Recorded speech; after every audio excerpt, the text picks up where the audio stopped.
তো নমস্কাৰ বন্ধু বান্ধৱীসকল, স্বাগতম জনাইছোঁ মোৰ টেক অনলাইন চেনেললৈ। তো আজি মই আপোনালোকক জনাম যে এতিয়া নতুনকৈ যিটো চিফ মিনিষ্টাৰ জীৱন প্ৰেৰণাৰ আঁচনিৰ অন্তৰ্গতৰ যিটো স্কিম আহিছে সেইটো আপোনালোকে কেনেদৰে এপ্লাই কৰিব পাৰে। তো সেইবাবে এপ্লাই ষ্টাৰ্ট আপোনাৰ হৈছিল 3 নৱেম্বৰৰ পৰা ষ্টাৰ্ট হৈ আছে। লাষ্ট ডেটটো এতিয়ালৈকে মেনশ্যন কৰি দিয়া নাই, চ' লাষ্ট ডেটটো বেছি দিন হয়তো নহ'ব পাৰে। তো এই স্কিমটোৰ বাবে এপ্লাই কৰিবলৈ আপোনালোকৰ কোৱালিফিকেশ্যন যেনে গ্ৰেজুৱেশ্যন লাগিব। গ্ৰেজুৱেশ্যনটো আপোনালোকে 2025 পাছ আউট হ'ব লাগিব, বাকীবোৰে নোৱাৰিব হয়তো। বাকী লগতে আপোনালোকৰ ইয়াতে residence of Assam, permanent residence of Assam হ'ব লাগিব, আছামৰ কেণ্ডিডেট হ'ব লাগিব। তো পাৰ মান্থ আপোনালোকে 2500কে পাব 1 year বাবে। তো এইটো এপ্লাই কৰিবৰ বাবে যিটো আপোনালোকৰ লিংক দিয়া হৈছে সেই লিংকটো মই আপোনালোকক ডিছক্ৰিপশ্যনত দি দিম, নতুবা আপোনালোকক মই ইয়াতে দেখাই দিম কেনেদৰে পাব পাৰে। তো সেইটো আপোনালোক আছাম DIDS চাৰ্চ কৰাৰ লগে লগে আহি যাব। চ' ইয়াতে আপোনালোকে এপ্লাই কৰিবৰ কাৰণে প্ৰথমতে এই ৱেবছাইটত আহিব লাগিব। চ' ইয়াতে অহাৰ পিছতে আপোনালোকৰ ইয়াতে প্ৰথম লেংগুৱেজটো চিলেক্ট কৰিব আহিব। চ' ইয়াতে মই চিলেক্ট কৰি লৈছোঁ, ইংলিছতে থাকিব দিছোঁ। তো গেট ষ্টাৰ্টত ক্লিক কৰিছোঁ। চ' ইয়াতে অলপ সময় we are fetching your details please wait দেখাব। চ' অলপ সময় ৱেইট কৰি দিব।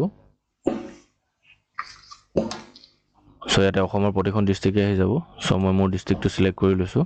তাৰপিছতে তলত কণ্টিনিউত ক্লিক কৰিব। চ' অলপ সময় আকৌ ৱেইট কৰিব। We are fetching your details please wait দেখাব। চ' তাৰ পাছতে এনেদৰে এটা ৱেবছাইট অ'পেন হৈ যাব। চ' ইয়াতে বাকীবোৰ ডিটেইলছটো মই যিবোৰ আপোনালোকৰ নটিফিকেশ্যনত কৈছিলোঁ সেইটোৱে ছেম টু ছেম লিখা আছে। 2025 পাছ আউট হ'ব লাগিব আৰু পাৰ্মানেণ্ট ৰেচিডেন্স আছামৰ হ'ব লাগিব। চ' সেইবোৰটো এপ্লাই কৰিবৰ কাৰণে প্ৰথমতে আপোনালোকে ইয়াতে লগইনত ক্লিক কৰিব। দেন ইয়াতে ফোন নম্বৰ, পাছপৰ্ট যদি আগতে আপোনালোকে বনাই থৈছে একাউণ্টটো, দেন ইয়াতে ডাউনলোড অ'পেন কৰি আপোনালোকে ফোন নম্বৰ আৰু পাছপৰ্ট লিখি লগ ইন কৰি চাব পাৰে। চ' মই ইয়াতে ৰেজিষ্টাৰ কৰিম। চ' ইয়াতে মোৰ একাউণ্ট নাই, চ' মই ৰেজিষ্টাৰ কৰিম প্ৰথমতে। চ' ইয়াতে ৰেজিষ্টাৰত ক্লিক কৰিম। চ' ইয়াতে প্ৰথমতে আপোনালোকৰ মোবাইল নম্বৰটো লিখিব দিব। চ' মোৰ মোবাইল নম্বৰ এটা লিখি দিছোঁ, আপোনালোকে আপোনালোকৰ নিজৰ ভেলিড মোবাইল নম্বৰ এটা দিব। নেক্সট ইয়াতে এটা টিক কৰা অপশ্যন আহিব। চ' টিক কৰিব, দেন ৰিকুৱেষ্ট OTP ক্লিক কৰিব। চ' এটা OTP আপোনাৰ মোবাইল নম্বৰত যাব। আপোনালোকৰ মোবাইল নম্বৰ যিটো নম্বৰ দিছে সেই নম্বৰৰ OTP এটা আহিছে। চ' মোৰ আহি গ'ল, মই OTPটো লিখি লৈছোঁ। চ' OTP ইয়াত লিখাৰ পাছতে ইয়াত ছাবমিটত ক্লিক কৰিব।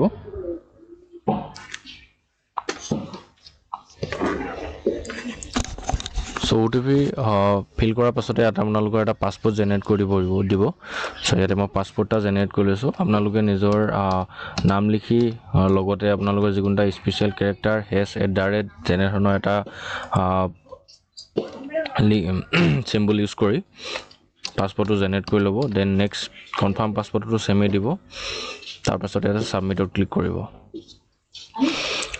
চ' ইয়াতে নেক্সট আপোনালোকৰ জেণ্ডাৰ চিলেক্ট কৰিব দিব। চ' মই মেল হয় তো মেল চিলেক্ট কৰিলোঁ। নেক্সট ইয়াতে আপোনাৰ চিলেক্ট ইয়ৰ এজ গ্ৰুপ, আপোনালোকৰ এজটো কিমানৰ পৰা কিমানলৈ হয় ইয়াত লিখিব। মই এডাল্টে হয়, 21 ওপৰ হ'লোঁ মই। চ' 21ৰ ওপৰত। নেক্সট ইয়াতে চিলেক্ট ইয়ৰ ৰিলিজন। তো আপোনালোকৰ যিটো ৰিলিজন হয়, হিন্দু, মুছলিম, জৈন, শিখ। চ' হিন্দু হয়, মই হিন্দু। নেক্সট ইয়াতে আপোনালোকৰ কেটেগৰী কোন কেটেগৰী হয়, মই ST এজনৰ বাবে এপ্লাই কৰি আছোঁ। চ' ইয়াতে ST চিলেক্ট কৰিম। নেক্সট ইয়াতে সুধিব আৰ ইউ ডিচেবলি এবল্ড। ইয়াত আপোনালোকে সুধিছে যে আপোনালোকে বিকলাংগ নেকি, তো মই নহয়, তো ন'। তো নেক্সট ইয়াতে আপোনালোকক সুধিব যে চিলেক্ট ইয়ৰ একাডেমিক কোৱালিফিকেশ্যন ক্লাছ। চ' ইয়াতে আপোনালোকে কিমানলৈকে পঢ়িলে। এতিয়া মই এই কোৱা মতে গ্ৰেজুৱেশ্যনটো কমপ্লিট কৰিলে। চ' ইয়াতে গ্ৰেজুৱেশ্যনৰ ইকুইভেলেণ্টত ক্লিক কৰিম।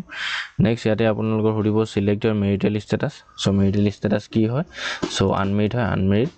তো নেক্সট ইয়াতে সুধিব select your relationship with the person on who your are dependent. So' ইয়াতে আপোনালোকৰ কাৰ ওপৰত আপোনালোকে ডিপেণ্ডেণ্ট হয়, father, mother, local guardian, or no' one take care of. So' ইয়াতে আপোনাৰ সুধিছে, চ' মই ফাদাৰৰ, তো ফাদাৰ। নেক্সট ইয়াতে আপোনাৰ সুধিছে select the occupation category of the person you are dependent upon. আপোনালোকে ইয়াতে কাৰ ওপৰত ডিপেণ্ডেণ্ট হয়, সেইজন কি কৰে, তো ইয়াতে আনএমপ্লয় হয় মোৰ, তো আনএমপ্লয়। চ' ইয়াতে আপোনালোকে চিলেক্ট ইয়ৰ ইকনমিকেলি ষ্টেটাছ। চ' APL হয় নে আপোনালোকে BPL হয়, তো মই ইয়াতে BPL হয়। তো নেক্সট ইয়াতে আপোনালোকে সুধিছে যে select your area of residence. ইয়াতে আৰ্বান আৰু ৰুৰেল আছে, আপোনালোকৰ এৰিয়াটো গাঁও অঞ্চল হয়নে না চহৰ অঞ্চল হয়। চ' মোৰ গাঁও হয়, তো ৰুৰেল। তো নেক্সট ইয়াতে সুধিছে select the type of house owned by your family, kutcha house, pucca house, none. So' ইয়াতে আপোনাৰ সুধিছে যে আপোনালোক ঘৰৰ অৱস্থা কেনেকুৱা হয়। চ' কচা ঘৰ হয়, তো কচা ঘৰ মই দি দিছোঁ। আপোনালোকৰ যি হয় ইয়াতে দি দিব। চ' অলপ সময় লোডিং ল'ব, আপোনালোকে ৱেইট কৰিব। So next ইয়াতে আপোনালোকৰ scheme has been categorized under different categories. You can check the scheme as per your preference category.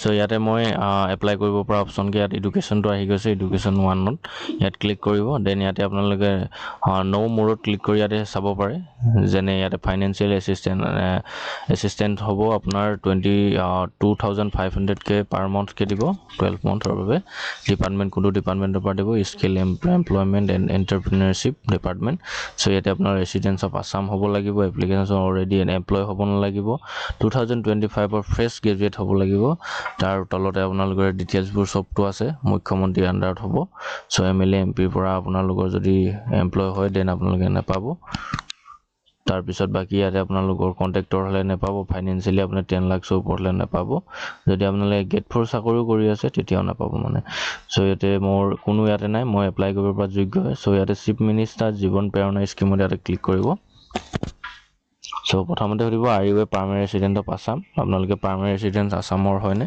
So হয় মই ইয়েস দেন ইয়াতে হৰিব সিলেক্ট ইয়োৰ ক্যাটেগৰি অফ অকুপেশন আপোনালোকৰ অকুপেশন কি এতিয়া আপোনালোকে কি কৰি থাকে বা কি কৰে আপোনালোকে সো মই এতিয়া আনএমপ্লয় হয় তো ইয়াতে আনএমপ্লয় নেক্সট ইয়াতে হৰিব যে is any of your parent registered as a contractor আপোনালোকৰ কোনোবা ফ্যামিলি মেম্বাৰ contractor হয় নেকি হেতু হদিছে সো মোৰ কোনো নাই নো সো এটা হদিছে are you taking or have you taken the benefit of মুখ্যমন্ত্ৰী নিযুত মইনা স্কিম সো এটা আপোনালোকে নিযুত মইনা আঁচনি পাই আছে নেকি হেতু হদিছে সো নাই পোৱা মই নো নেক্সট ইয়াত হদিছে is your family annual income greater than 10 lakhs rupees so ইয়াত হদিছে যে আপোনালোকৰ যেটো annual income হয় 10 lakhs ওপৰত নেকি সো মোৰ নহয় নো then ইয়াতে হদিছে are you either of your parents serving as a member of parliament MP or a member of legislative assembly MLA or a minister in the state or central government or government employee or a pensioner so ইয়াতে হদিছে যে আপোনালোকৰ কোনোবা family member MP হয় নেকি বা MLA হয় নেকি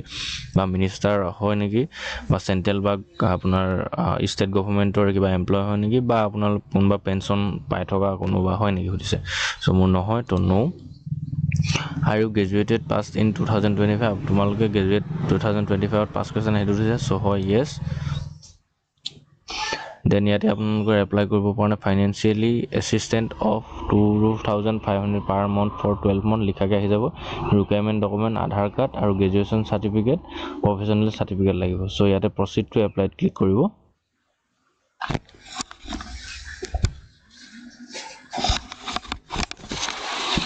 ইয়াতে অলপ সময় ওয়েট কৰিব লাগিব আপোনালোকে লোডিং লৈ আছে সো ইয়াতে প্ৰথমতে এপ্লিকেন্ট ডিটেইলছ লিখিব দিব সো এই প্ৰথমতে নাম লিখিব দিছে সো নামটো মই লিখি দিছো এস পাৰ আধাৰ আপোনালোকৰ আধাৰত জেনেৰেটৰ আছে নামটো সো লিখি দিব নেক্সট ইয়াতে ফাদাৰ বা মাদাৰ যিকোনো এজনৰ নাম লিখিলে হৈ যাব সো মই মোৰ ফাদাৰৰ লিখি দিছো নেক্সট তললে ইয়াতে আপোনাৰ ডেট অফ বাৰ্থটো সিলেক্ট কৰিব লিখিব দিছে সো ডেট অফ বাৰ্থটো মই লিখি দিছো ডেট অফ বাৰ্থ লিখি ললো তাৰ পিছত ইয়াতে আপোনাৰ মন্থটো সিলেক্ট কৰিব কোনটো মন্থ হয় কোনটো মাহৰ হয় আৰু তাৰ পিছত তাৰিখটো সিলেক্ট কৰি ললো মই নেক্সট ইয়াতে জেন্ডাৰটো সিলেক্ট কৰিব মেল মোবাইল নম্বৰ আপোনালোকৰ ইউজেছ যেটো আপোনাৰ ভ্যালিড মোবাইল নম্বৰ লগত আছে সো মোবাইল নম্বৰ মই লিখি লৈছো নেক্সট ইয়াতে ইমেইল আইডি এটা আপোনালোকৰ দিব যেটো আপোনালোকৰ ভ্যালিড ইমেইল আইডি যেটো আপোনালোকে এতিয়া ইউজ কৰি আছে সো ইয়াতে মোৰ ইমেইল আইডিটো লিখি দিছো নেক্সট তললে ইয়াতে আপোনাৰ আধাৰ কাৰ্ডটো লিখিব দিব সো ইয়াতে আধাৰ নম্বৰটো লিখি দিছো মই নেক্সট ইয়াতে আপোনাৰ পান নম্বৰটো লিখিব দিছে সো পান নম্বৰটো মই লিখি দিছো তলতে আপোনাৰ enrollment number or register number of the institution college ইয়াতে আপোনালোকৰ এনৰলমেন্ট নম্বৰটো বা ৰেজিষ্ট্ৰেচন নম্বৰ যেটো আপোনাৰ of the institution college enrollment number আপোনাৰ কলেজৰ বা কলেজৰ এনৰলমেন্ট নম্বৰটো या ৰেজিষ্ট্ৰেচন নম্বৰটো ইয়াতে আপোনাৰ লিখিব লাগিব সো মই লিখি দিছো সো ৰেজিষ্ট্ৰেচন নম্বৰটো মই লিখি দিছো দেন ইয়াতে সাবমিটৰ অপচন আহিব তো সাবমিট কৰিব অলপ মই লোডিং লব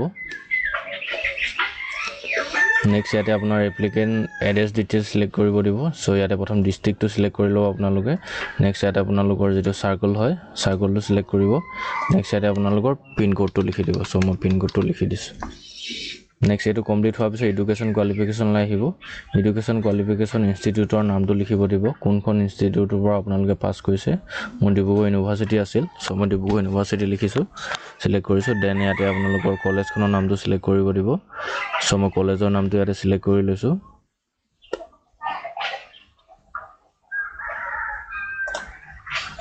দেন ইয়াতে আপোনাৰ district in which college institute ক'ত আছে আপোনালোকৰ চ' মোৰ ডিষ্ট্ৰিক্ট কৈছিলে আপোনালোকে চ' মই BA কৰিছিলোঁ BA নেক্সট ইয়াতে আপোনাৰ গ্ৰেজুৱেশ্যনৰ ডিগ্ৰী ডেটটো ইয়াতে ডেটটো আপোনালোকে লিখিব লাগিব কোনটো ডেটত আপোনালোকে পাছ কৰিছিল চ' মই 2025 জানুৱাৰী 29 তাৰিখে পাইছিলোঁ চ' ইয়াতে মই লিখি ল'লোঁ নেক্সট ইয়াতে applicant bank number bank details যিটো আপোনালোকৰ হয়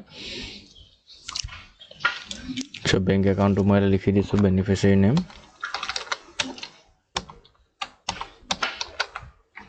নেক্সট ইয়াতে বেংক নাম্বাৰটো লিখিব দিছে চ' মই ইয়াতে বেংক নাম্বাৰটো পাছবুকত চেক কৰি ল'ব আপোনালোকৰ নিজৰ পাছবুকত চেক কৰি লৈ শুদ্ধকৈ আপোনালোকৰ বেংক নাম্বাৰটো লিখিব ইয়াতে চ' মই ইয়াতে মোৰ বেংক নাম্বাৰটো লিখি দিছোঁ নেক্সট ইয়াতে বেংক নেমটো চিলেক্ট কৰি ল'ব আপোনালোকে তো বেংক নেম চিলেক্ট কৰি ল'লোঁ বেংক ব্ৰাঞ্চটো চ' ব্ৰাঞ্চটো চিলেক্ট কৰি ল'লোঁ দেন ইয়াতে যিটো আপোনালোকৰ IFSC কোড হয় IFSC কোডটো ইয়াতে অট'মেটিক আহি যাব চ' আপোনালোকে ইয়াতে চিলেক্ট কৰি ল'ব নেক্সট ইয়াতে ছাপৰ্টেড ডকুমেণ্টত আপোনালোকে চিলেক্ট কৰিব ইয়াতে আপোনালোকৰ যিটো আধাৰ কাৰ্ড হয় আধাৰ কাৰ্ডটো ইয়াতে আপলোড কৰিব লাগিব ইয়াতে লিখা আছে যে file size must be less than 200 KB and file must be JPG JPNG PNG ফৰ্মেটত হ'ব লাগিব JPG JPG PNG ফৰ্মেটত হ'ব লাগিব তাৰ উপৰি 200 KB আণ্ডাৰত হ'ব লাগিব চ' সেইবাবে যদি আপোনালোকে আপোনালোকৰ এই ফটোটো বনোৱাত যদি অসুবিধা হৈছে দেন মোৰ চেনেলতে ৰিচাৰ্জ সাইজৰ ভিডিও এটা আপলোড দি থোৱা আছে সেই ভিডিওটো আপোনালোকে চেক কৰি ল'ব আৰু ভালদৰে বনাই ইয়াতে আপলোড কৰি ল'ব চ' মই ইয়াতে আপলোড কৰি লৈছোঁ ইয়াতে আধাৰ কাৰ্ডটো আহি গৈছে ইয়াতে আপোনালোকৰ এটা ডিলিট কৰা আইকনৰ সৈতে এটা অপশ্যন আহি যাব ইয়াতে মোৰ আপলোড হৈ গৈছে দেন সাইডতে আপোনালোকৰ গ্ৰেজুৱেশ্যন চাৰ্টিফিকেট প্ৰফেশ্যনেল চাৰ্টিফিকেট যেটো আপোনালোকৰ গ্ৰেজুৱেশ্যনৰ চাৰ্টিফিকেট হয় ইয়াতে আপলোড দিব লাগিব চ' ইয়াতে মই গ্ৰেজুৱেশ্যন চাৰ্টিফিকেটটো আপলোড দি লৈছোঁ